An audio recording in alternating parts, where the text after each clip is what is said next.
tu vas remarquer que quand Dieu permet à ton entourage de te faire du mal, bien de te trahir, de faire des choses que tu n'attendais pas, ça peut être un membre de la famille, ça peut être des amis, ça peut être n'importe qui te fait ce genre de choses. L'une des raisons majeures pour laquelle le Seigneur permet cela, c'est parce que il veut que tu t'attaches plus à lui. Ok? Il veut que tu comprennes que là, il veut t'amener. Surtout s'il a une grande destinée pour toi. Il veut que tu comprennes qu'il faut t'attacher à lui à 100% d'abord. Et il veut te faire comprendre que l'être humain est plein d'erreurs. Si tu mets à juger les êtres humains selon leurs erreurs, c'est que tu vas te retrouver seul.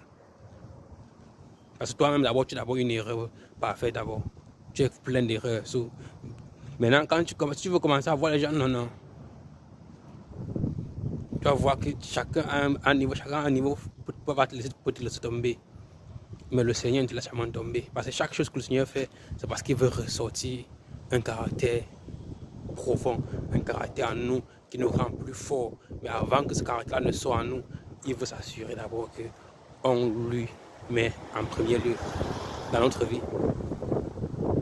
Donc ne te décourage pas si tu arrives à un moment de ta vie où tu travailles le moment où peut-être tu as l'impression comme si tout dans ta vie est manipulé, comme si non, c'est juste une étape. Comme si tu as l'impression comme si on ne t'aime pas, non, c'est juste une étape. Le Seigneur est en train de te préparer. Alors, ne t'en même pas. Ne pleure pas, non.